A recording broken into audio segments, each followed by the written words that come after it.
ओम नमो भगवते वासुदेवाय।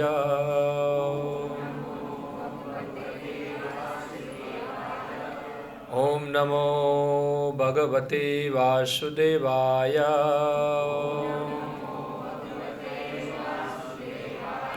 ओम नमो भगवते वासुदेवाय।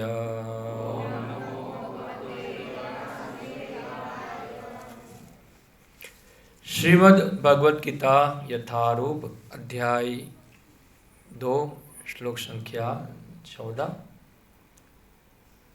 मेरे पीछे दोहराइए। मात्रा स्पर्शः तु कौन्तेय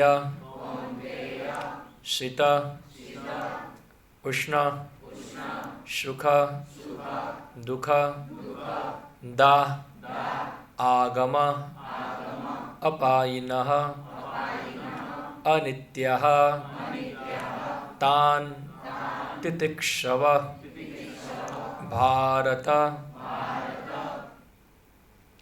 मात्रा स्पर्शास्तु कौन्तेय शीतोष्ण सुख दुःखदा आगमापायिनो नित्यास् तां तितिक्ष्व भारत। मात्रा स्पर्शास्तु कौन्तेय शीतोष्ण सुख दुःखदा आगमापायिनो नित्यास् तां तितिक्ष्व भारत। मात्रा स्पर्शास्तु कौन्तेय शीतोष्ण सुख दुःखदाः आगमापायिनो नित्यास् तां तितिक्ष्व भारत।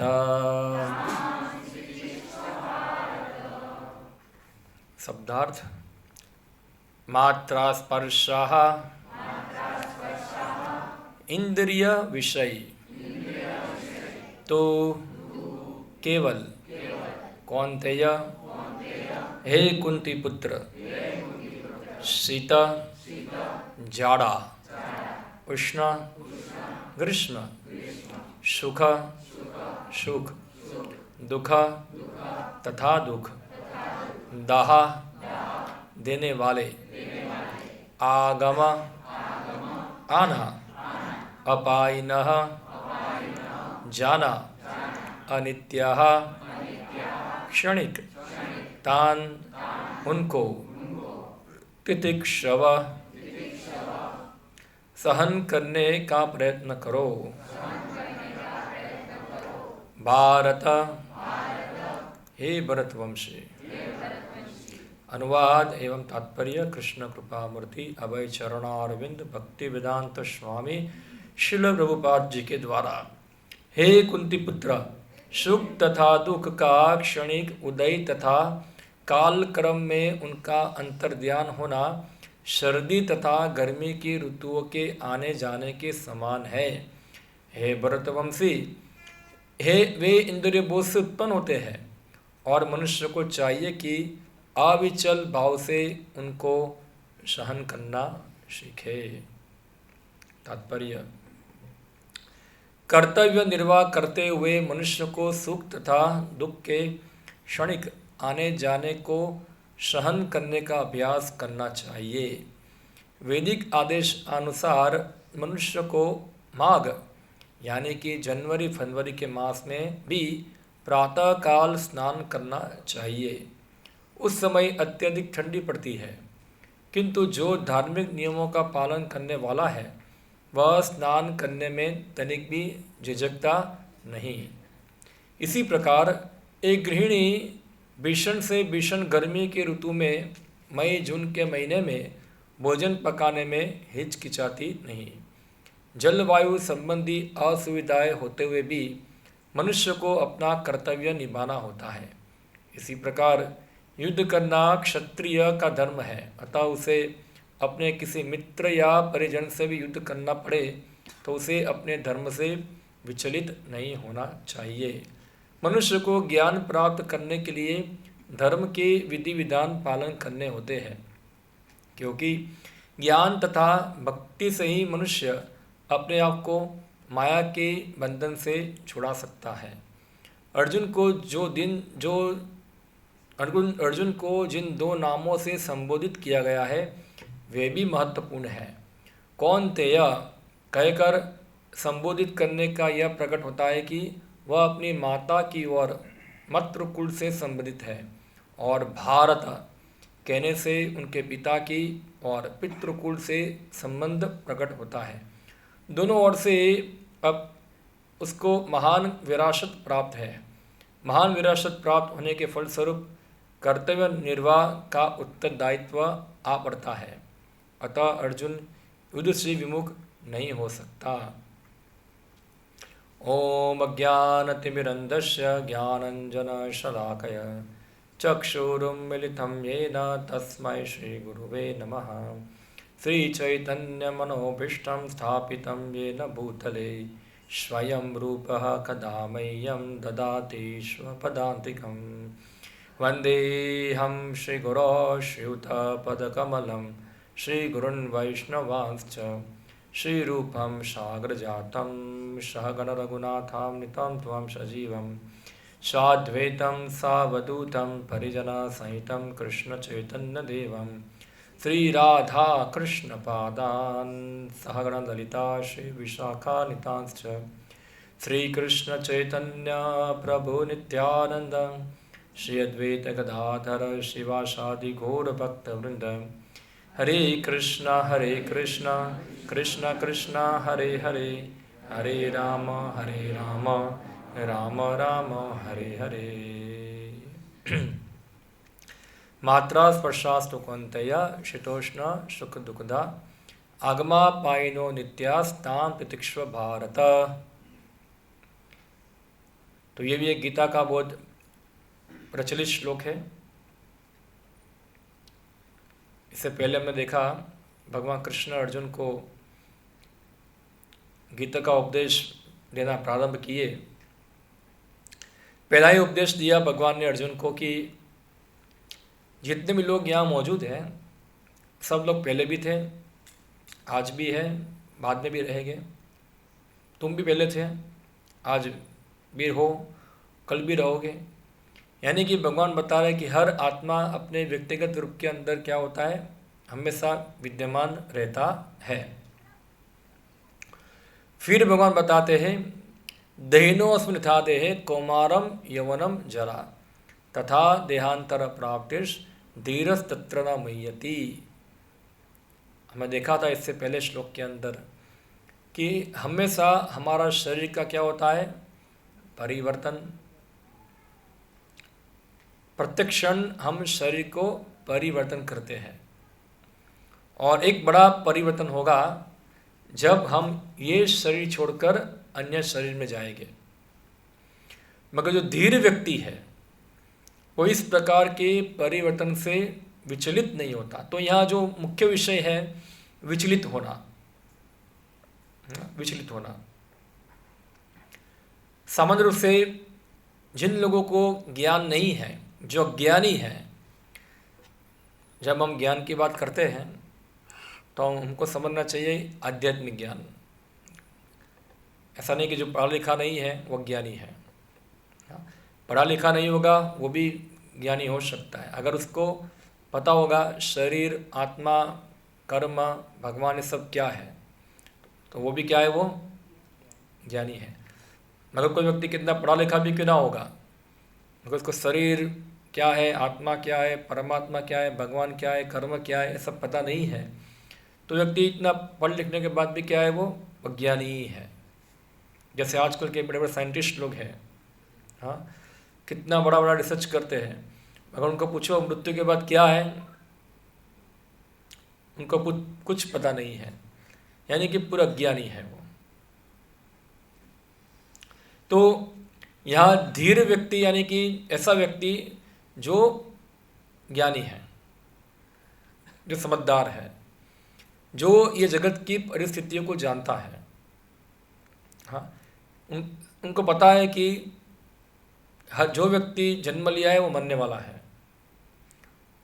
इसलिए वो देख रहा है कि संसार जो है वो क्या है, हमेशा परिवर्तित होता रहता है।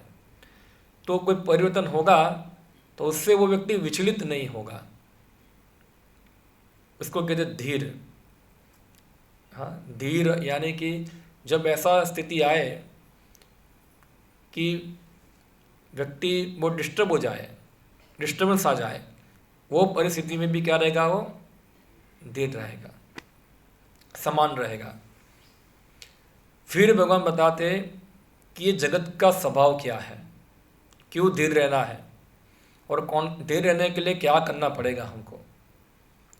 तो यहाँ भगवान बताते हैं कि मात्रा स्पर्शास्तु कौन्तेय।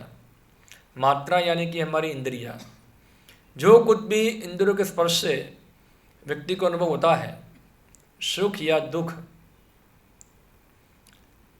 वो क्या है, वो आएगा जाएगा। इसलिए व्यक्ति को क्या करना पड़ेगा, उसको सहन करना सीखना पड़ेगा। जैसे यहाँ उदाहरण दिया है, एक भगवान है शीतोष्ण। शीतोष्ण यानी कि शीत यानी कि शीतकाल, उष्ण यानी कि समर, ग्रीष्मकाल। अभी हम देखते हैं जब शीत ऋतु होती है तो सुबह सुबह स्नान करना क्या लगता है, थोड़ा व्यक्ति को तकलीफ पड़ता है। इसलिए शीतकाल के अंदर सब लोग कितने बजे उठते हैं, शांति से 8 बजे 9 बजे उठेंगे सब लोग।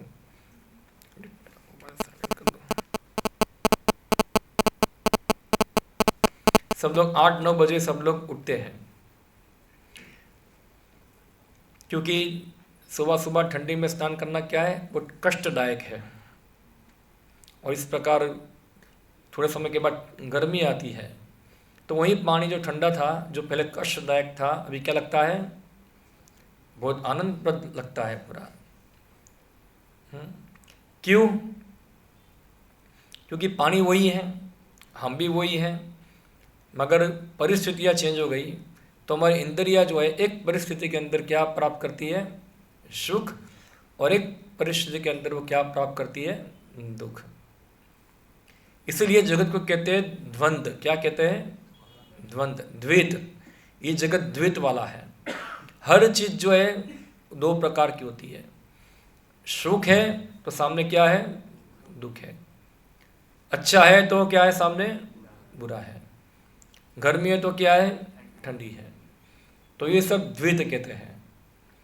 और व्यक्ति हमेशा द्वंद्वों द्वारा क्या होता है, विचलित होता है। ये विचलन की कारण है जब व्यक्ति ये सब द्वंद्वों में फंस जाता है। हाँ, तो द्वंद्वों में कौन फंसता है?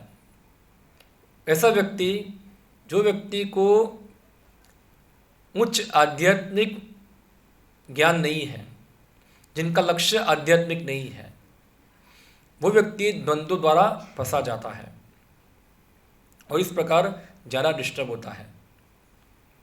तो भगवान बताते कि जो व्यक्ति धर्म के पथ पर आगे बढ़ना चाहता है, वो व्यक्ति को ये सब विचलन सहन करना सीखना चाहिए।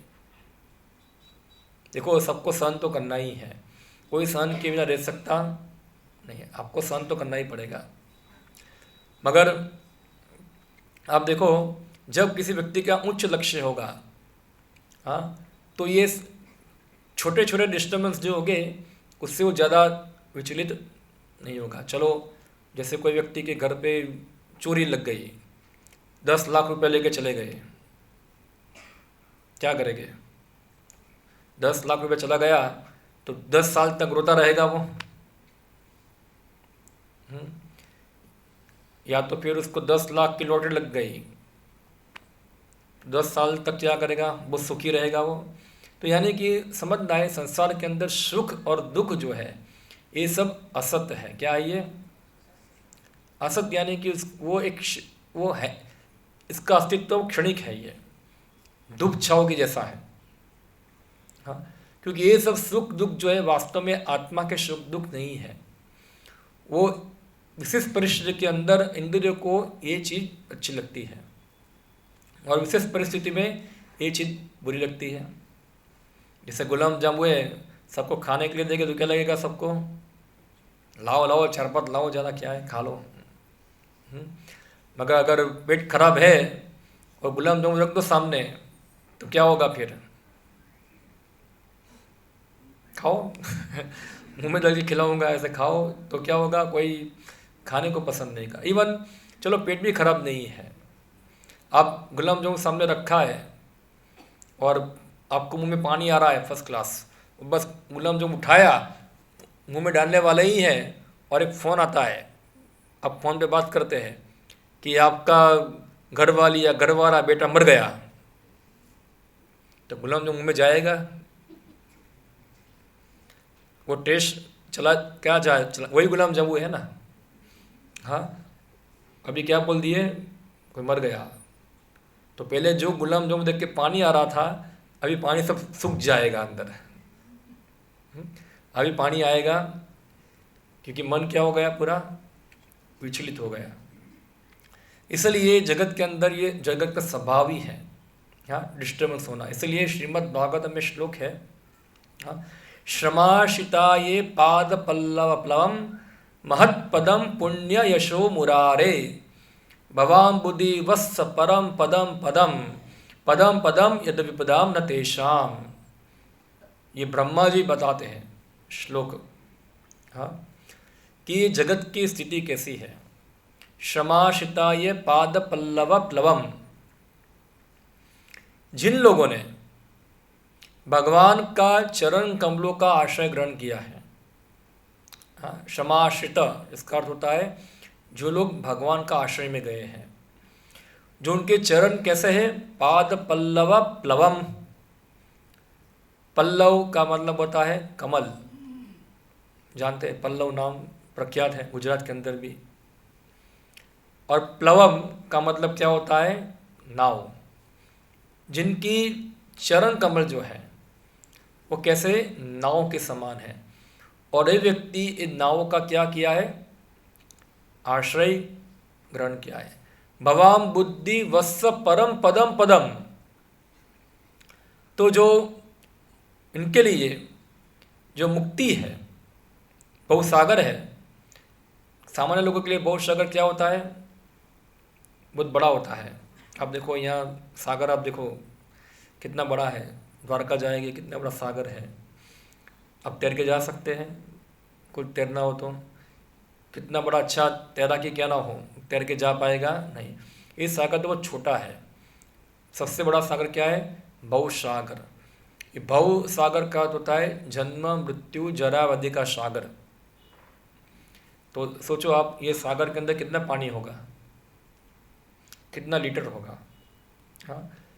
तो ना जाने ये भव सागर के अंदर हमने कितने जन्मों से क्या लिया है, जन्म मृत्यु जरा, जितना पानी नहीं है ना उससे भी ज़्यादा, इतने जन्मों से हम क्या है, जन्म मृत्यु जरा व्याधि हम इसको भव सागर कहते हैं। हम लोग उससे पड़े हुए हैं और उससे निकल पाना क्या है हमारे लिए बहुत मुश्किल है। जैसे कि कोई व्यक्ति समुद्र में गिर जाएगा, उसके निकल पाना क्या है, बहुत मुश्किल है। मगर उसको नाव मिल जाए कोई तो क्या हो जाएगा, वो नाव से बैठ के जा सकता है। इसी प्रकार भव सागर जो है पूरा जो गिरव है, पाद प्लव प्लव प्लवम महत् पदो पुण्य यशो मुरारे भवाम बुद्ध वत्स परम पदम पदम, हाँ, परम पदम पदम पदम पदम यद विपदाम न तेषाम। तो ये जो परम पद है यानी कि भगवान का धाम है, जो व्यक्ति भव सागर को तैर जाता है उनका चरणों का आश्रय ग्रहण करके, उनके लिए भव सागर क्या होता है, खाली गाय के खूर जो होते हैं उससे जो खड्डा बनता है ऐसा हो जाता है। और फिर ये परम जो विपदा वाला ये जगत है, जब बार बार क्या है, पदम पदम पर क्या है, विपदा है, हर क्षण विपदा है। आपने देखा होगा वो युद्ध के अंदर रखते हैं डायनामाइट, पता है आपको, वो क्या रखते हैं नीचे, माइंड रखते हैं, माइंस बिछाते हैं, पता है आपको, फिल्मों में देखा होगा, लैंड माइंस होता है तो सब नीचे छुपा देते हैं, और कोई भी दुश्मनों की टैंक आएगी या कोई पैर रखेगा तो क्या होगा, वो ब्लास्ट हो जाएगा। क्या होता है, नीचे लैंड माइंड होता है। तो इसे ही ये जगत के अंदर क्या बिछाया है, सब माइंड बिछी हुई है इधर है। कहाँ पैर रखेगा कहाँ जाएगा, भप हो जाएगा, पता चलेगा नहीं। इसको कहते हैं पदम पदम पर विपदाम। हर एक स्टेप में क्या है, विपदा है। उसका निवारण क्या है, तो हवा में उड़ के जाओ माइंड से बचना हो तो पैर रखोगे नहीं नीचे, तो उसका निवारण है भगवान के चरण कमलों का आश्रय ग्रहण करना। तो कहने का तात्पर्य है यहाँ कि व्यक्ति को जगत में अगर शांति से रहना भी है तो कौन रह पाएगा यहाँ, जो व्यक्ति का लक्ष्य आध्यात्मिक है, हाँ, जो अपने जीवन के अंदर भौतिक प्रगति के द्वारा सुख भोगने का प्रयत्न नहीं करता है। क्योंकि हम जितना भी प्रयत्न कर रहे हैं हमारे जीवन के अंदर, हम सभी प्रयत्न हमारे क्या होते हैं, दुखों का निवारण करने का। क्या है हमारा प्रयत्न, दुखों का निवारण करना। दुखों का निवारण हम कुछ हद तक कर सकते हैं, मगर हमको समझना चाहिए कि 100% दुख का निवारण ये जगत के अंदर संभव नहीं है। हाँ, और जो दुखों का निवारण करना भी चाहते हैं वो निवारण ही अपने आप में एक बड़ा दुख हो जाता है। होता है ना, जैसे उदाहरण मैं आपको दूँ, इस सामान्य जगत में होता है, कई बार व्यक्ति अकेला होगा, वो घर में अकेला हूँ, कोई खाना पीने वाला कोई नहीं है, कोई खिलाने वाला नहीं है, एक काम करता हूँ शादी कर लेता हूँ, तो मेरा दुखों का क्या हो जाएगा, निवारण हो जाएगा। तो खाने का प्रॉब्लम सॉल्व करने के लिए क्या कर दिया, शादी कर लिया, तो निवारण हुआ, खाने का प्रॉब्लम सॉल्व हो गया, बराबर।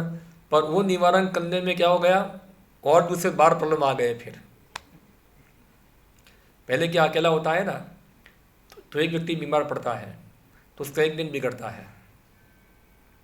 जब 2 हो जाएंगे ना, तो 2 में से कोई भी बीमार होगा तो 2 दिन बिगड़ेगा, सबका दिन बिगड़ता है उसके अंदर। हाँ, फिर 2 के 4 हो गए तो 4 दिन बिगड़ता है। तो निवारण करने गया खाने का, ऊपर से क्या हो गया, और समस्या आ गई। इसका मतलब नहीं कि सब लोग विवाह मत करो, मगर कहने का तात्पर्य मैं बता रहा हूँ कि आपको कि जगत के अंदर हम ये उद्देश्य से जीवन जीते हैं, हाँ, कि भाई मेरे कष्टों का निवारण हो जाए, चलो कुछ सॉल्यूशन लेके आ जाऊँ मैं। वो निवारण ही अपने आप में क्या है, एक प्रकार का प्रॉब्लम है ये। जैसे हम देखते हैं आज की आधुनिक जीवन के अंदर सब लोग लेके आए एक मोटर कार, तो मोटर कार एक दुख का निवारण हो गया हमारा। क्या दुख था हमारा, कि हमको जाना था एक जगह से दूसरी जगह पे, तो वो टाइम लगता था। अभी क्या है, मोटर कार के अनुसार क्या है, जल्दी जल्दी जा सकते हैं। मगर अभी मोटर कार तो आ गई, उसके सामने अन्य दुख भी आ गए। आपको पता है क्या दुख है, सबसे पहले तो पेट्रोल आपको हर बार भराना पड़ता है, और पेट्रोल के दाम तो हर बार बढ़ते ही हैं। हाँ, तो चाहे पानी पीना बंद कर देंगे मगर पेट्रोल तो डालना ही है इसके अंदर, चाहे 100 हो जाए या 120 हो जाए, डालते हैं सब लोग। हाँ, तो पेट्रोल का खर्चा बढ़ जाता है। अब देखो सभी के जो इनकम है सबके, उसमें से 20 या 20 या 30% पैसा तो किसमें जाता है, ये सब पेट्रोल में जाता है। हाँ, पेट्रोल में खर्चा हो जाता है उसका। और चलो पेट्रोल का समाधान करने के लिए फिर उसको ज़्यादा कमाना पड़ेगा। फिर दूसरा प्रॉब्लम क्या हो गया,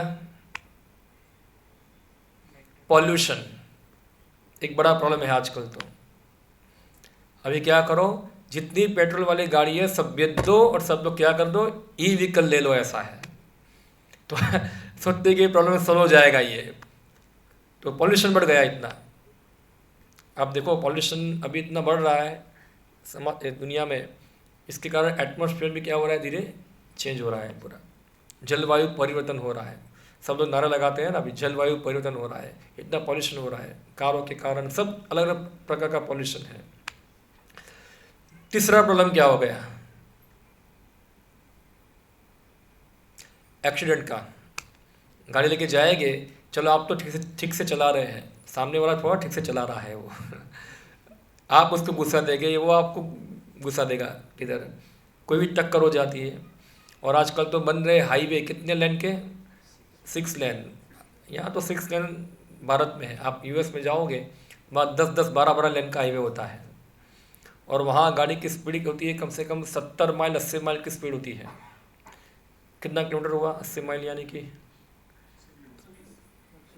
120-130 किलोमीटर, इतनी स्पीड में गाड़ी जाती है। और कोई अगर ब्रेक कर दिया ना तो पीछे डजन गाड़ी टक टक टक टक टक्कर लग जाएगी पीछे, ऐसा है वहाँ। थोड़े ब्रेक लग गया तो पीछे क्या है, दूसरी गाड़ी हिट कर देगी वहाँ, और हिट होगी तो सीधा मर ही जाएगा। दूसरा प्रॉब्लम भूल गया मैं क्या है, एक्सीडेंट के साथ आता है इंश्योरेंस लेना पड़ेगा आपको। गाड़ी का क्या लेना पड़ेगा आपको, इंश्योरेंस। गाड़ी का भी इंश्योरेंस और आपके लाइफ का भी इंश्योरेंस, दोनों लेना पड़ेगा आपको। हाँ, और हर साल क्या करना है, वो पैसा को अग्नि में स्वाहा करना है। स्वाहा स्वाहा स्वाहा, अंदर इंश्योरेंस लेना पड़ेगा। फिर एक प्रॉब्लम क्या हो गया, ट्रैफिक का प्रॉब्लम। तो गाड़ी तो बहुत महंगी है, चाहे 30 लाख 40 लाख 1 करोड़, क्या जागुरूर, क्या गाड़ी का नाम है, जगवा जगवा, और या तो फिर मर्सिडीज बेंज, या तो फिर 4 बंगड़ी वाली आती है ना, ओडी, BMW, सब बड़ी बड़ी गाड़ी है, सब लेके जाते हैं। बड़ी बड़ी गाड़ी रास्ते में तो फंस जाएगा। अब मुंबई में जाओ, मैं एक बार मुंबई कई बार मुझे जाना होता है, हमारा मंदिर है इस्कॉन जू, तो वहाँ एक बार हमारे एक मीटिंग थी, इसमें गया था मैं। तो वहाँ मंदिर वालों वक्त मुझे बोले आपको मैं छोड़ देता हूँ। मेरा ट्रेन था बोरीवली से, मेरा ट्रेन था, और जू अंधेरी में आता है। अंधेरी जू, एक अंधेरी के बाजू में नेक्स्ट स्टेशन है, जू है। तो जू से बोरीवली जो है उसका डिस्टेंस कुछ होगा, कम से कम 25 किलोमीटर होगा, ज़्यादा नहीं होगा, इतना होगा। और मेरा ट्रेन था रात को 9 बजे, यही हमारा सौराष्ट्र, उस समय सौराष्ट्र जनता आता था, गाड़ी बंद हो गया अभी। तो मुझे बोला प्रभु जी 6 बजे निकलना होगा, ऐसा है। कितने बजे निकलना होगा, 6 बजे। मैं बोला उसको, भाई एक काम करो, तुम मुझे अंधेरी स्टेशन छोड़ दो, मैं वहाँ से ट्रेन में चला जाऊँगा। नहीं नहीं नहीं प्रभु जी, थोड़ा बैठ जाओ गाड़ी में, छोड़ देता हूँ मैं आपको। तो हमारे इस्कॉन जू से हमारे बोरीवली तक पहुँचाने में बराबर उसने 3 घंटे लगाए, ऐसा है। टाइम पे ही पहुँचा मैं, 6 बजे निकला था, कितने बजे पहुँचा, 9 बजे। कितना डिस्टेंस, खाली 25-30 किलोमीटर खाली। थोड़ा आगे गाड़ी जाएगा, ग्रीन रेड आ जाएगा, सेकंड हो जाएगी 60 सेकंड टक टक टक टक टक टक चालू हो जाएगा वहाँ। थोड़ा आगे जाओ, टक टक टक टक चालू हो जाएगा। ये नॉर्मल दिनों में है। तो नॉर्मल दिनों में जनरली सब लोग तो क्या करते, फिर ट्रेन में ही आगे जाते रहते हैं। फिर सोचेंगे गाड़ी लिया है ना, चलो संडे घुमाते हैं। सभी लोग संडे घुमा लेते हैं गाड़ी, क्या करें, तो सभी लोग गाड़ी फंस जाती है। हाँ, और ये तो खाली भारत में ट्रैफिक का प्रॉब्लम है। आप यूएस में जाएंगे, या तो फिर यूएस में थोड़ा कम है, मगर आप यूके में जाएंगे, वहाँ आपको पार्किंग भी नहीं मिलेगा। आपको पार्किंग बुक करना पड़ेगा। गाड़ी का पार्किंग क्या करना पड़ता है, बुक करना पड़ता है, कि मैं अभी गाड़ी पार्क करूँगा, बुकिंग कर दो। और बुकिंग का एक लिमिट होता है, 1 घंटा 2 घंटा 3 घंटा। हाँ, उसके बाद क्या है, तो आपका गाड़ी पार्क रहेगा तो क्या हो जाएगा, सीधा उसका टिकट, आपका किराया बढ़ जाएगा उसका। और किराया भी कोई सामान्य किराया नहीं होता है, बहुत ज़्यादा होता है। 5 पाउंड 10 पाउंड 15 पाउंड किराया लग जाएगा। और वो किराया को लेने नहीं आएगा आपसे कट ही जाएगा वहाँ से सीधा। अभी भी भारत में धीरे धीरे आ रहा है, क्योंकि भारत में कुछ सिस्टम चलने वाली नहीं है ऐसी, वो तो फॉरेन में चलती है। कोई अगर थोड़ा भी उल्टा सीधा कर दिया तो कैमरे में हो जाएगा, उसके अकाउंट से कट जाएगा पैसा। वो कुछ किसी को पूछना कुछ नहीं है, कोई पुलिस वाले को घुस खिलाना नहीं है, सब वहाँ से ख़त्म, ऊपर से ही। ये सब समस्या, एक समस्या सॉल्व करने के लिए क्या करना पड़ता है, कितना सारा झंझट आ जाता है, कितना सारा समस्या आ जाता है। इसलिए पहले के समय के लोग जो थे वो जीवन को जितना हो सके इतना सरल रखते थे। हाँ, सरल रखना, जिससे क्या हो, सरल जीवन होगा तो समस्या क्या होगी, इतनी कम रहेगी। और जितनी समस्या कम होगी उतना व्यक्ति जो है अपने आध्यात्मिक जीवन के ऊपर ध्यान दे पाएगा। हाँ, कोई व्यक्ति सोचेगा मैं पूरा अच्छा व्यवस्था कर दूँ फिर जाके मैं भक्ति करूँ, फिर आध्यात्मिक जीवन अपनाऊँ, तो वो अच्छा करने के, जो अच्छा किया है ना वो अच्छा बनाने में पूरा आपका जीवन चला जाएगा, फिर भी अच्छा तो होगा नहीं। हाँ, इसलिए भगवान बताते हैं कि जो भी परिस्थिति में हो वो परिस्थिति में रहो और परिस्थिति को सहन करो, उसको सहन करो, ज़्यादा उससे डिस्टर्ब होने की प्रयत्न मत करो। तो जो व्यक्ति उच्च लक्ष्य है जिनके जीवन के अंदर, हाँ, जो उच्च लक्ष्य प्राप्त करके जीता है वो व्यक्ति इस छोटे मोटे डिस्टर्बेंस से डिस्टर्ब नहीं होता। जैसे यहाँ श्री प्रभुपाद उदाहरण लिखते हैं कि जो व्यक्ति आध्यात्मिक जीवन में प्रगति करना चाहता है, धार्मिक जीवन में प्रगति करना चाहता है, तो उसके सुबह सुबह उठना जरूरी होता है। कई बार ठंडी में सुबह उठना क्या होता है, बहुत कष्टदायक है। फिर भी जो धार्मिक पद को मानने वाले हैं वो कष्ट होने के बाद भी वो सुबह उठते हैं। थोड़ा डिस्टर्बेंस होगा मगर उसके लिए क्या चाहिए, थोड़ा प्रैक्टिस चाहिए, आदत चाहिए। हर व्यक्ति आदत से अपने आप को सिखा सकता है। हाँ, तो होगा कि थोड़ा दिन क्या लगे, ठंडी लगे, मगर एक बार आदत पड़ जाती है तो फिर शरीर भी क्या होता है, इस प्रकार ट्रेन हो जाता है अंदर। तो ठंडी है, सहन करो, उठो। गर्मी होगी, बहुत गर्मी लगेगा और फिर भोजन पकाना भी है, तो घर में मम्मी बोलेगी, माँ बोलेगी, या तो आपकी जो भी घर वाली बोलेगी आज तो बहुत गर्मी है, तो आज किचन में क्या है, छुट्टी।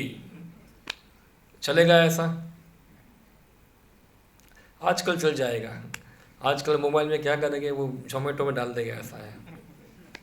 और आजकल तो ऐसा ही होता है। देखो जो नई पीढ़ी जो है आजकल की, तो संडे के दिन तो घर में खाना बनता नहीं है, खास करके शाम को घर में खाना बनता, बोलते हमको एक दिन तो आराम चाहिए, ऐसा है। वो एक दिन के आराम के लिए क्या होता है, फिर जोमेटो में जाएंगे या तो फिर सब आलतू फालतू लारी वारी में खाने जाएंगे उधर। मगर जो धार्मिक पद पे चलने वाले हैं, इतनी गर्मी होने के बाद भी जो धर्म है वो तो पालन करना ही है, कुकिंग तो करना ही पड़ेगा। हाँ, तो इसीलिए जो कर्तव्य है वो महत्वपूर्ण है। और अर्जुन के लिए कर्तव्य था युद्ध करना, क्योंकि अर्जुन क्षत्रिय था और वो धर्म है, और क्षत्रिय होने के नाते उनका ड्यूटी बनता है कि प्रजा की रक्षा करना, जब युद्ध होता है तो भागना नहीं। ये क्षत्रिय धर्म है। भगवान गीता में बताते हैं गुण क्या है क्षत्रियों के, तेजो द्रुति दाक्षम युद्धे चापि न पलायनम दान ईश्वर भावश्च क्षत्र कर्म स्वभावज। तो पहला है तेजो, वो व्यक्ति जो है वो तेजवान होना चाहिए, तेजस्वी होना चाहिए। द्रुति यानी कि उसके अंदर संकल्प शक्ति ज़्यादा होनी चाहिए, जो संकल्प किया है उसको प्राप्त करने के लिए उसमें वो दृढ़ रहता है, संकल्प। द्रुति। दाक्षम, दाक्ष का मतलब होता है निपुण, एक्सपर्ट। वो सभी क्रियाओं में क्या होता है, निपुण होता है, दाक्षम। युद्धे चापिना पलायनम, और युद्ध जब होता है तो उससे भागकर नहीं आता है। एक कथा मुझे याद आ गई भाग के आने से। गुजराती में क्यों छो, बड़ा समझो गुजराती, कारण કે ગુજરાતી કથા છે એક વાર આપણા જામનગરના કોઈ બાબુ, સોરી જામનગર નહીં લેવું નામ, XYZ બાબુ એટલે ક્ષત્રિય કહેવાય ને, એક બાબુ હતા, ઘોડો લઈને જતા હતા આવી રીતના, તબડાક તબડાક ઘોડો આગળ ગયો એટલે બાપુને કોઈ પૂછ્યું, બાપુ કાં હાલ્યા? બાપુ કે ઢીંગાણું થયું છે એવું કે, એમ તલવાર એમ હલાઈને જરા ઢીંગાણું, ઢીંગાણું ખબર આપણને? આ એક સૌરાષ્ટ્રની ભાષા છે રિયા, મને પણ ખબર નથી, तुम जान नहीं थे। डिंगाणु के लिए खबर बता रहे हैं, लड़ाई होना, उसको डिंगाणु बोलते हैं। डिंगाणु थયું છે એવું કે વાહ બાપુ ડીંગાણું કરવા જાય છે એવું કે આગળ બાપુ ગયા 1 કલાક 2 કલાક થયો કે બાપુ ઘોડો લઈને ફસાફટ આવ્યો આવી રીતના બાપા બાપુ તો જલ્દી કેમ આવી ગયા એવું કે પાછા હાચામાં ડીંગાણું થઈ ગયું એવું કે એટલે ભાઈગા બાપુ તાતે ઘોડો લઈને એમ तो ये बापू कहवाई उसको क्षत्रिय कहते नहीं। क्षत्रिय जो होता है युद्ध से भागता नहीं है। और एक कथा श्री प्रभुपाद जी बताते हैं राजस्थान की क्षत्रियों की। एक राजा था राजस्थान के अंदर जो युद्ध करने गया, भाग के आ गया और अपना घर नॉक किया। तो उसकी जो रानी थी उसने घर को खोला, पहले पूछा कौन है, तो बोला मैं तुम्हारा पति वो राजा आया हूँ। बोला मेरा पति तुम नहीं हो। बोला क्या बात करते हो, मैं तुम्हारा पति हूँ। बोला मेरा पति क्या तुम मर के आएगा, उसका सिर आएगा, या तो जीत के आएगा, ऐसे वापस युद्ध से भाग के आता नहीं है। तो क्षत्रियों के लिए क्या है, तो युद्ध चापिना पलायनम, युद्ध छोड़ के भागते नहीं है। क्षत्रियों को यहाँ लगता है तो उसके लिए गर्व की बात होती है। क्या होती है, पीछे लगता है वो क्या होता है, वो निंदनीय होता है। वो क्या है, वो निंदनीय है, पीछे से वार करके मानना। यहाँ मरेगा तो क्या है, वो उसके लिए बहुत कीर्तिमान होगा, प्रसिद्धि होगी उनके लिए। तो युद्धे चापिना पलायनम, दान ईश्वर भावश्च, दान यानी कि जो भी कुछ व्यक्ति उसके पास कुछ मांगेगा वो तुरंत दे देगा। क्या होगा क्या नहीं होगा उसकी चिंता करेगा नहीं। दान ईश्वर भाव, दान का भाव। इसलिए देखो पहले के राजाओं के पास कोई व्यक्ति, ये उनके गुण का कई बार लोग गैर लाभ भी लेते थे। जैसे इंद्र था, इंद्र ने क्या किया, कर्ण के पास से क्या मांग लिया, कवच और कुंडल मांग लिया, और कर्ण ने दे दिया, क्योंकि इनका धर्म बनता है देना, दे दिया।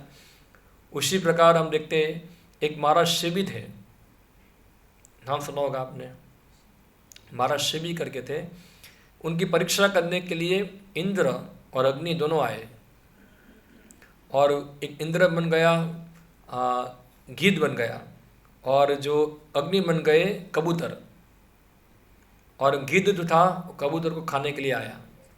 तो कबूतर उड़कर कहाँ चला गया, शिवी महाराज के पास, उनकी शरण में चला गया। तो शिवी महाराज बोले अभी कबूतर मेरे शरण में है, गिद्ध को बोला तुम उसको मारो मत, छोड़ दो।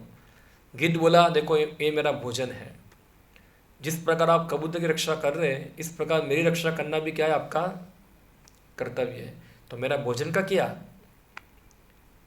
मैं कैसे जीऊँगा।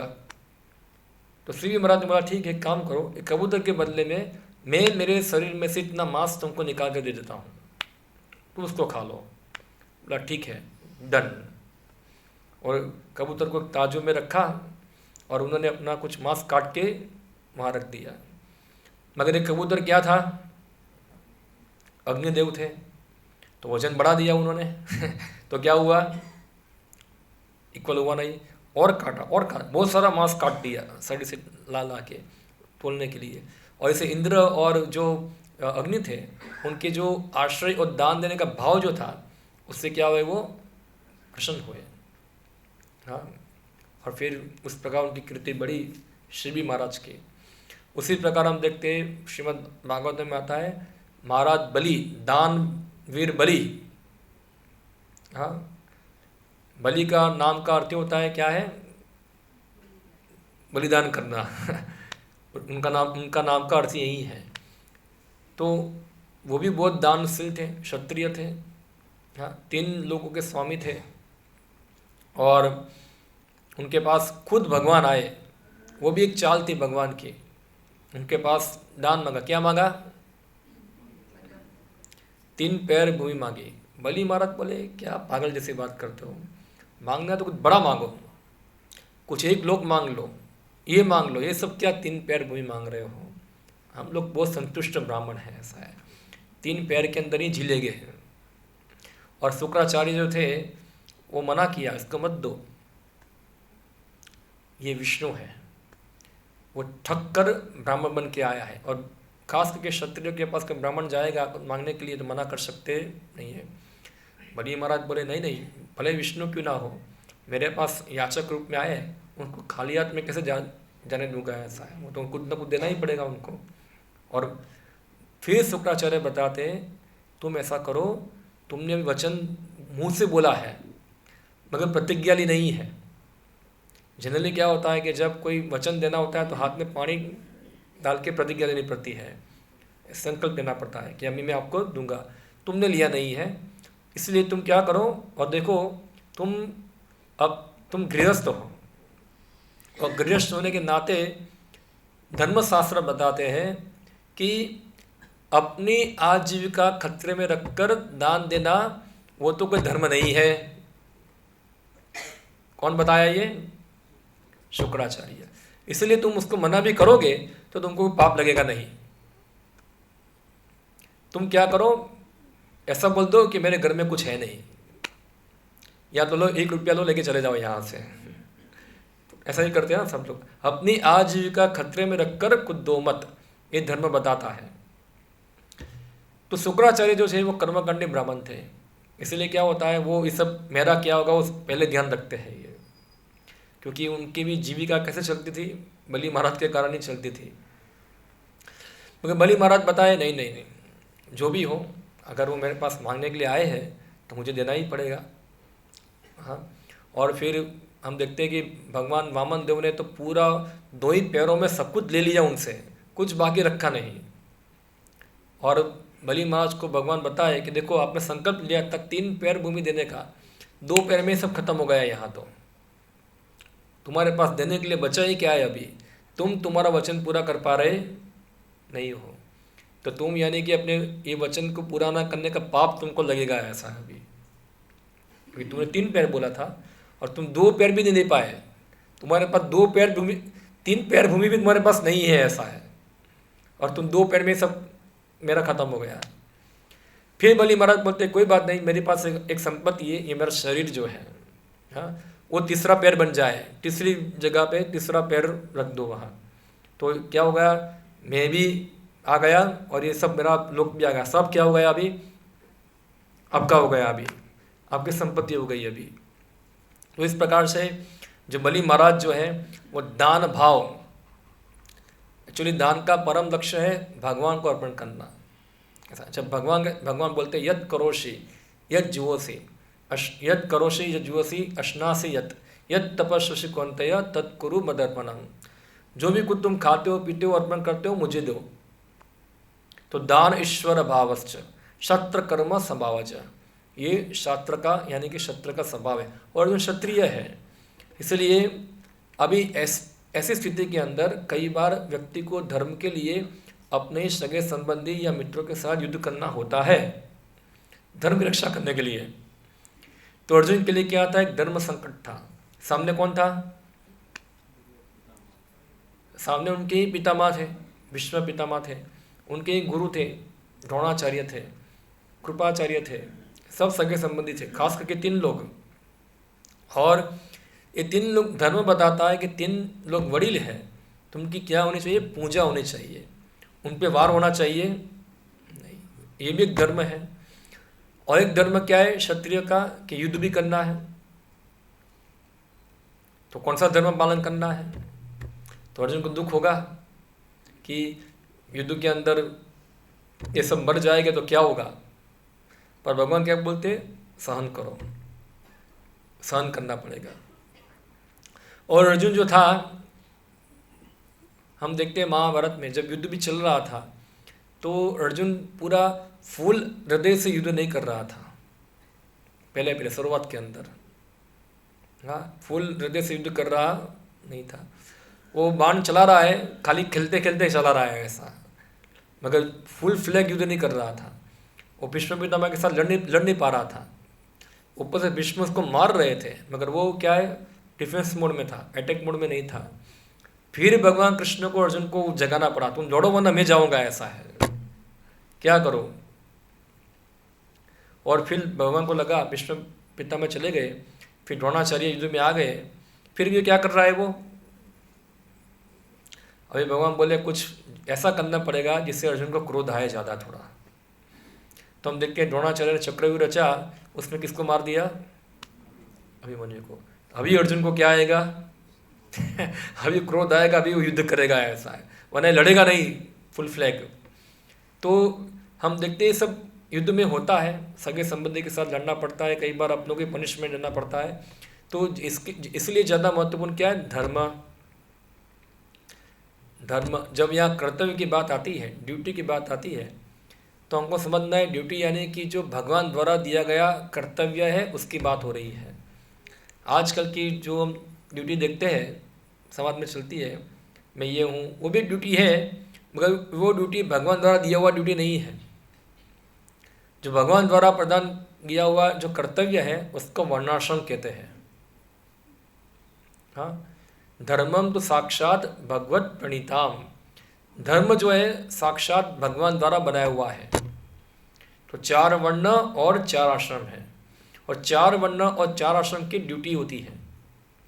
हाँ, ब्राह्मण की ड्यूटी होगी, क्षत्रियों की होगी, इस प्रकार वैश्यों की होती है, शूद्रों की होती है, ब्रह्मचारी की होती है, हाँ, गृहस्थ की होती है, वानप्रस्थ की होती है, सन्यासी की होती है। इस चारों 4 ड्यूटी को पालन करने में कुछ ना कुछ तो कष्ट आएगा ही। कोई ऐसा नहीं बोल सकता कि चलो ये आश्रम अच्छा है, इसमें कोई कष्ट नहीं होगा। सभी जगह पे क्या होगा? कष्ट होगा ही। अगर किसी व्यक्ति को आध्यात्मिक जीवन में आगे बढ़ना है, वो कष्ट को क्या करना पड़ेगा? सहन करना पड़ेगा। जैसे कि इस श्लोक के नेक्स्ट श्लोक में बताते हैं भगवान, अब देखो, यम ही न व्यथयन्ते ते पुरुषम पुरुषर्षभ क्षमा दुखा सुखम धीरम सोमृत्वाय कल्पते। जो व्यक्ति ये सब विचलन से विचलित होता नहीं है, क्षमा सुखम दुखम पुरुषर्षभ, समा दुखा सुखम धीरम। अभी देखो धीर शब्द पहले भी आया था, अभी भगवान बता रहे हैं कि व्यक्ति दुख में भी समान रहेगा और सुख में भी समान रहेगा। वही व्यक्ति मुक्ति प्राप्त करने के लिए क्या है? योग्य है। तभी वो मन स्थिर हो पाएगा, वरना मन अस्थिर होगा तो क्या होगा? वो आध्यात्मिक जीवन में प्रगति कर पाएगा नहीं। तो देखो, जो व्यक्ति आध्यात्मिक जीवन में प्रगति करना चाहते हैं उनको ऐसी चेतना बनानी होगी, ऐसी चेतना का अभ्यास करना होगा। और ये गीता जो है वास्तव में प्रैक्टिकल नॉलेज है, ये थियरिकल नहीं है। खाली समा सुखम दुखम धीरम हो गया। जब दुख आए तो इस श्लोक को याद करना, और जब सुख आए तो भी इस श्लोक को याद करना। सुख हो गया तो क्या करो? समझो इस सुख का कारण मैं नहीं हूँ, भगवान की कृपा से आया है, तो मुझे भी क्या कर उसको सहन कर लेना है। और दुख आए तो भी क्या समझना है? शायद मेरा कोई पाप कर्म होगा, भगवान की कृपा से क्या हो गया, अभी थोड़ा भगवान ने कम कर कर मुझे दिया है, तो भी मैं क्या करूँगा? जो मेरा कर्तव्य है, जो ड्यूटी है, उससे मैं कभी विचलित होगा नहीं। तो आप देखो यहाँ श्री प्रभुपाद जी बताते हैं, जो व्यक्ति आत्मा साक्षात्कार की उच्च अवस्था प्राप्त करने के लिए दृढ़ प्रतिज्ञ है और सुख तथा दुखों के प्रहारों को संभाव से सह सकता है, वही निश्चित ही मुक्ति के योग्य है। वर्णाश्रम धर्म में चौथी अवस्था अर्थात संन्यास आश्रम कष्ट साध्य है, किंतु जो अपने जीवन को सचमुच पूर्ण बनाना चाहता है वह समस्त कठिनाइयों के होते हुए भी संन्यास आश्रम अवश्य ग्रहण करता है। ये कठिनाई पारिवारिक संबंध विच्छेद करने तथा पत्नी व संतान के संबंध तोड़ने के कारण उत्पन्न होती है, किंतु यदि कोई इन कठिनाइयों को सह लेता है तो उसके आत्मा साक्षात्कार का पथ निष्कंटक हो जाता है। जैसे मैं उदाहरण दिया आपको 4 वर्ण 4 आश्रम का, सब में कुछ ना कुछ कष्ट होता है। हाँ, मगर यहाँ श्री प्रभुपाद जी संन्यास आश्रम का उदाहरण देते हैं। यहाँ जनरली लोग संन्यास का नाम सुन के क्या है, सबको क्या लगता है? डर लगता है। किसका डर लगता है? कि अभी हमारा सब भौतिक सुख क्या हो गया? खत्म। हाँ, मगर ये जो अवस्था है उन लोगों के लिए है जो व्यक्ति क्षमा सुखम समा दुखा सुखम धीरम, जो धीर व्यक्ति है जो वास्तव में एक्चुअली क्या है कि पहले के समय के अंदर सबको ये 4 आश्रम पालन करने होते थे, खास करके ब्राह्मण लोगों को, उनको चारों 4 आश्रम पालन करने हैं। जैसे कि पहला आश्रम क्या होगा, ब्रह्मचारी आश्रम होगा, सब लोग ब्रह्मचारी बनते थे, गुरुकुल जाते थे पढ़ने के लिए, विद्यार्थी जीवन होता है। उसके बाद क्या होता है, गृहस्थ आश्रम पालन करना होता है। उसके बाद क्या होगा, वानप्रस्थ। उसके बाद क्या होता है, संन्यास आश्रम होता है। ऐसा नहीं था कि हर व्यक्ति पूरा जीवन तक पर्यंत कमाता रहेगा, कमाता रहेगा, कमाता रहेगा, घर पे ही रहेगा। कुछ एक समय आएगा जिसके अंदर वो क्या करेगा, फिर निवृत्ति लेगा। इसलिए पहले का जो समय था वो बहुत अच्छी तरह से आयोजन होता था। देखो, सबका शादी भी टाइम पे हो जाता था। 21-22 साल में पुरुष का शादी हो जाएगा, जब 50 साल का होगा तो उसका बेटा कितना हो जाएगा, वही 25 साल का हो जाएगा, अपने पैरों पे खड़ा हो जाएगा, तो वो घर की जिम्मेदारी सब क्या कर सकता है, उसको हैंड ओवर कर सकता है। आजकल शादी ही करते 35-40 साल में तो इतनी उम्र में, और शादी चलो जल्दी भी हो गया तो फिर क्या होता है, संतान नहीं होते उनके, पता नहीं क्या कारण है, संतान करते नहीं है कि होते नहीं है, XYZ कुछ ना कुछ कारण होगा उनका। मगर टाइम पीरियड बराबर चल रहा है तो अंत में क्या हो सकता है, वो रिटायरमेंट ले सकता है। अभी क्या है, बच्चा छोटा है और वो बूढ़ा हो चुका है, बाप क्या हो चुका है, बूढ़ा हो गया है। तो कोई बोलेगा ये आपके दादा है, क्या है ये ऐसा ही होता है ना, कई बार मंदिर में वो लोग गाते हैं ना, तो कई बार मुझे लगता है कि पिता है कि दादा है उसका क्योंकि बहुत जनरेशन गैप दिखता है, ये बहुत बड़ा जनरेशन गैप दिख रहा है इधर। तो हम देखते पहले के समय के अंदर भी हम ये सिस्टम फॉलो होती थी। इवन खास करके आप देखोगे तो कई बार माँ और उसकी बच्चियों की दोनों ही युवान लगती है, दोनों ही युवान लगती है, क्योंकि समय पे शादी हुआ है उनका, टाइम पे सब क्रिया उनकी आगे बढ़ी हुई है। अभी क्या है, माँ तो पूरी बूढ़ी हो चुकी और बच्ची भी अभी छोटी लग रही है उसके सामने। तो पहले सभी क्रियाएं प्रॉपर टाइम पे चलना चाहिए पूरा। तो इस प्रकार से जो संन्यास आश्रम है, खास करके वैदिक समय के अंदर जो आध्यात्मिक जीवन प्राप्त करना चाहते वो वॉलंटरी रिटायरमेंट लेते थे, एटलीस्ट वानप्रस्थ लेते थे। वानप्रस्थ यानी कि अभी घर की जिम्मेदारी सब क्या है, सब निवृत्त, अभी ज़्यादा समय कहाँ लगाना है, भगवान को समझने में, आध्यात्मिक जीवन को समझने में। अभी घर में क्या चल रहा है, ये क्या चल रहा है, वो क्या चल रहा है, वो छोड़ो, जो करना है वो लोग देखेंगे। ऐसा है, हमको सब देखना नहीं। तुम कमाओ, तुम खर्च करो, अगर कुछ पता ना चले तो पूछना, बाकी तो क्या है, अभी तुमको हैंड ओवर कर दिया सब पूरा। मगर क्या है, घर की चाबी किसी को छोड़नी होती नहीं है। ना तो ये घर में पुरुष छोड़ना चाहता है, ना घर में स्त्री छोड़ना चाहती है। इधर बहू बोलती है सब मुझे दे दो, सास बोलती है मैं तुमको नहीं दूंगी, ऐसा है पूरा कंट्रोल तो मेरे पास ही रहेगा पूरा। तो दोनों के बीच में क्या चलती है, फिर खींचातानी चलती है पूरी। सास को भी चाहिए, समझ जाना चाहिए कि भाई अभी हमारा टाइम हो गया, उसको दे दो, अभी खत्म, जाओ तुम्हारा भी, उसको रानी बना दो, अभी क्या है तुम रिटायर हो जाओ। तो ये समय समय पर समझ जाना चाहिए पूरा। और इस प्रकार से क्या होगा, एक घर कंकास भी खत्म हो जाएगा। तो फिर व्यक्ति ध्यान दे सकता है। फिर उसके आगे आता है संन्यास।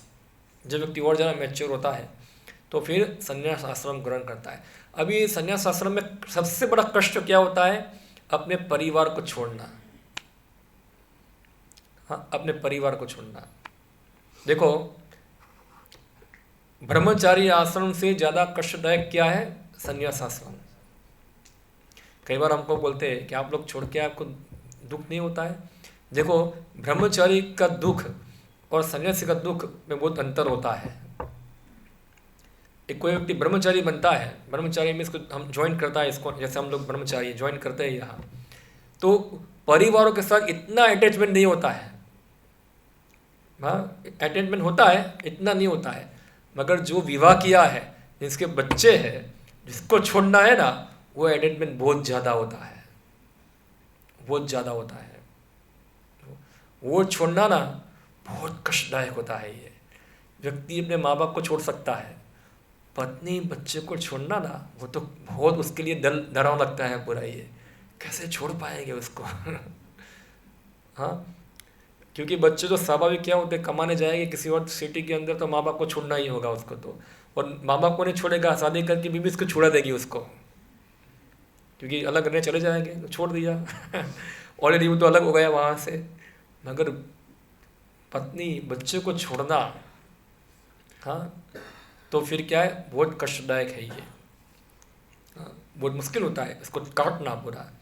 मगर यहाँ लिखते जो लोग आध्यात्मिक लक्ष्य बनाते हैं वो लोग एक कष्ट को सहन करते हैं। जैसे हमारे श्रील प्रभुपाद के बारे में बताते हैं, श्रील प्रभुपाद जी ऐसे व्यापारी थे, उनका भी परिवार था, उनका भी घर था, और वो उनके 6 पुत्र थे उनके, और अपना मेडिकल का बिजनेस था, तो सब चला रहे थे। बाद में उनके गुरु ने आदेश दिया था कि आप गीता का प्रचार करना, विदेशों के अंदर अंग्रेजी भाषा के अंदर प्रचार करना। तो कुछ कमाते थे, कुछ पैसा आता था, उससे कुछ प्रकाशन करते थे, एक मैगज़ीन चलाते थे। धीरे धीरे उन्होंने सोचा अभी थोड़ा और ज़्यादा उसमें भाग लेना है, तो निवृत्त हो गए। निवृत्त हुए यानी कि अभी थोड़ा थोड़ा घर जाते थे, बाकी सब बच्चों को हैंडल करने को दे दिया। मगर उसके आगे भी उनके गुरु संतुष्ट नहीं हुए थे, उनके गुरु चले गए थे। वो सपने में कई बार उनके गुरु आते थे, बोलते अभी तुम संन्यास ग्रहण करो, ऐसा है। श्रील प्रभुपाद जी बोलते थे मैं जब सपना देखता हूँ मुझे डर लगता है पूरा ये उनको डर लगता था पूरा, खुद बता रहे हैं ऐसा कष्टदायक है ये छोड़ना बड़ा। और यहाँ उदाहरण देते हैं, यहाँ हम देखेंगे, किंतु यदि कोई इन कठिनाइयों को सह लेता है तो उनके आत्मा साक्षात्कार का पद निष्कंटक हो जाता है। अतः अर्जुन को क्षत्रिय धर्म निर्वाह में दृढ़ रहने के लिए कहा जा रहा है, भले ही स्वजनों या अन्य प्रियजनों के साथ युद्ध करना कितना ही दुष्कर क्यों ना हो। भगवान चैतन्य ने 24 वर्ष की अवस्था में संन्यास ग्रहण कर लिया था। यद्यपि उन पर आश्रित उनकी तरुण पत्नी तथा वृद्ध माता की देखभाल करने वाला अन्य कोई न था, तो भी उच्च आदर्श के लिए उन्होंने संन्यास ग्रहण किया और अपने कर्तव्य पालन में स्थिर बने रहे। भवबंधन से मुक्ति पाने के का यही एकमात्र उपाय है। तो यहाँ श्री प्रभुपाद जी चैतन्य महाप्रभु का उदाहरण देते हैं। आप सब जानते हैं चैतन्य महाप्रभु को, भगवान कृष्ण खुद है, श्री कृष्ण चैतन्य राधा कृष्ण नाही अन्य। तो आप उनका जीवन चरित्र देखेंगे तो चैतन्य महाप्रभु उनकी युवावस्था के अंदर उनका नाम था निमाई पंडित। क्या नाम था? निमाई पंडित, जो बहुत विख्यात थे लोगों से तर्क वितर्क करने के लिए। हाँ, और उन्होंने एक विद्वान था केशव कश्मीरी, उनको भी शास्त्रार्थ में परास्त किया था, केशव कश्मीरी को। तो विवाद में बहुत निपुण थे। एक बार क्या हुआ, उनके पिताजी का मृत्यु हो गया, तो श्राद्ध करने के लिए वो कहाँ गए? गया में श्राद्ध करने गए। वहाँ उनको एक बहुत महान भक्त मिल गए जिसका नाम था ईश्वरपुरी, और ईश्वरपुरी से चैतन्य महाप्रभु को दीक्षा मिला, हरे कृष्ण महामंत्र का दीक्षा मिला उनको। और जब वो गया से वापस अपने घर आए तो थोड़ा उनकी मनोवृत्ति में परिवर्तन हो गया। पहले चैतन्य निमाई पंडित जो था, उनके गांव के अंदर उनका छाप क्या था? बहुत घमंडी है, बहुत वाद विवाद करता है, अच्छा है मगर क्या है, थोड़ा बहुत स्ट्रॉन्ग माइंडेड व्यक्ति है पूरा ये। मगर अभी क्या हो गया, वो शांत हो गया, नाचता है, गाता है, रोता है, हंसता है। तो ये चेंज कैसे हो गया पूरा? क्योंकि अभी वो कृष्ण भक्ति में प्रगति, वो बच्चा ऊपर चढ़ गया। हरे कृष्णा, देखो बाहर कोई है कि नहीं है? गिरेगा बंदा नीचे।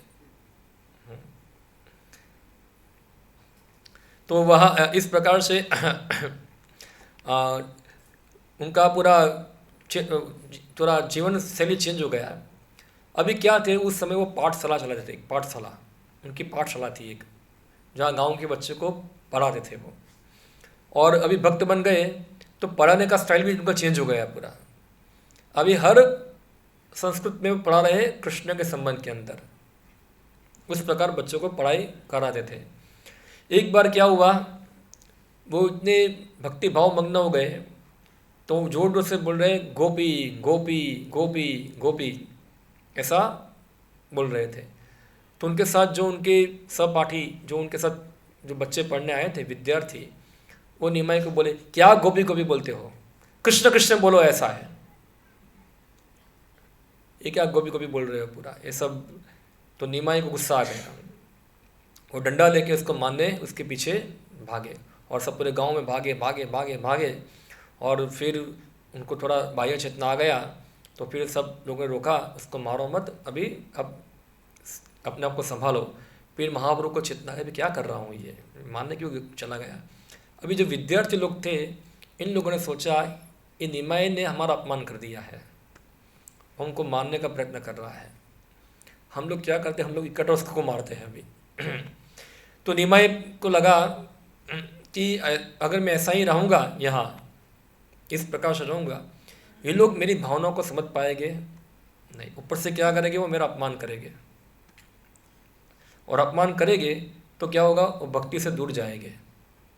और ऐसा होता है कि वो व्यक्ति महान भक्तों का अपमान करता है, हाँ, तो क्या होगा, वो भगवान से और दूर जाएगा।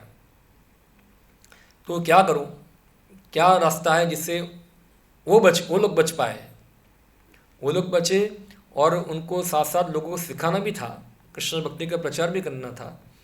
तो ये मैं कैसे करूं। तो फिर सोच रहे थे।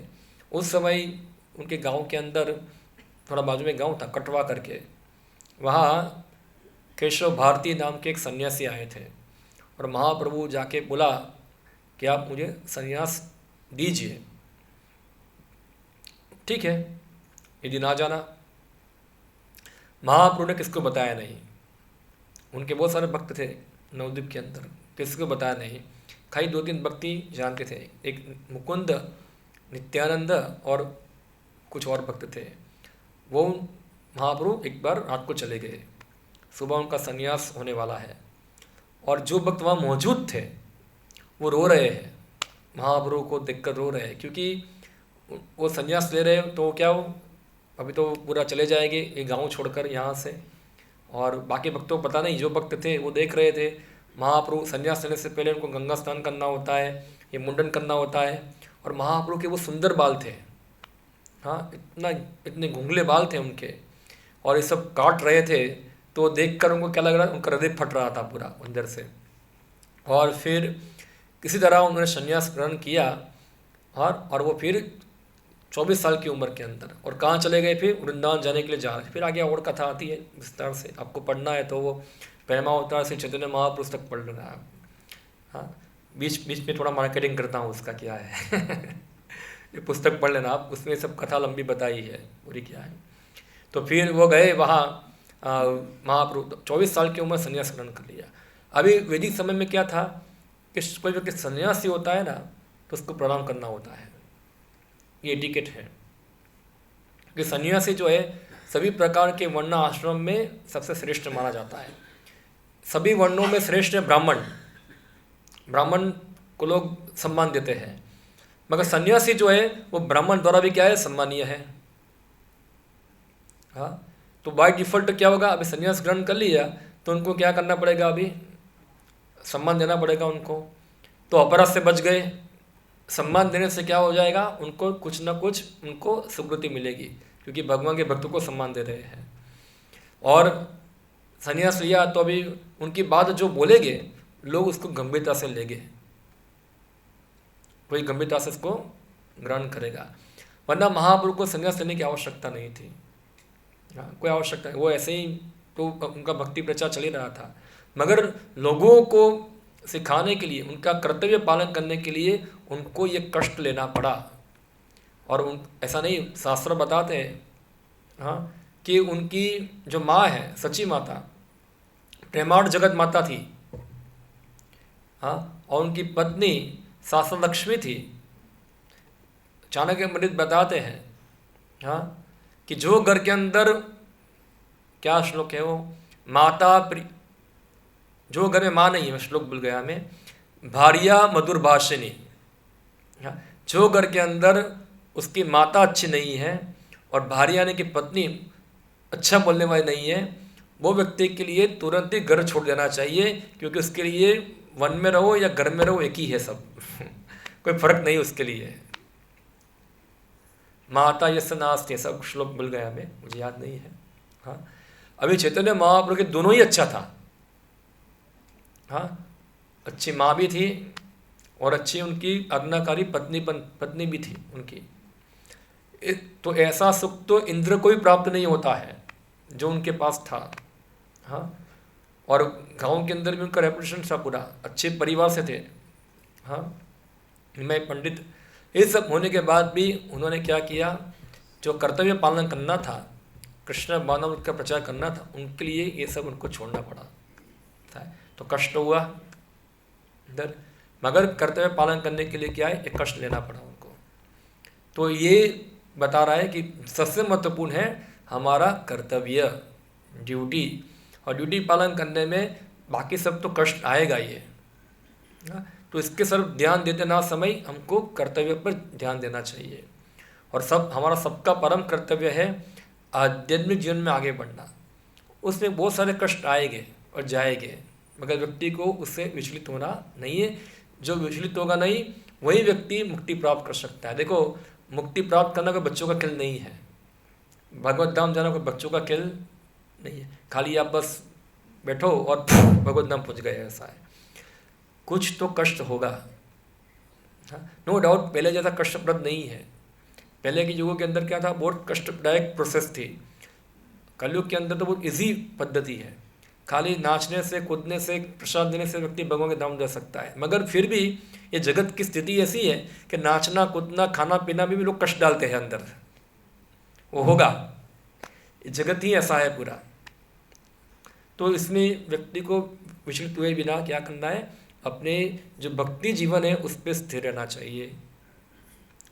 और स्थिर रहने के लिए व्यक्ति को हमेशा शास्त्र अध्ययन करना चाहिए, सुनना चाहिए गुरु से।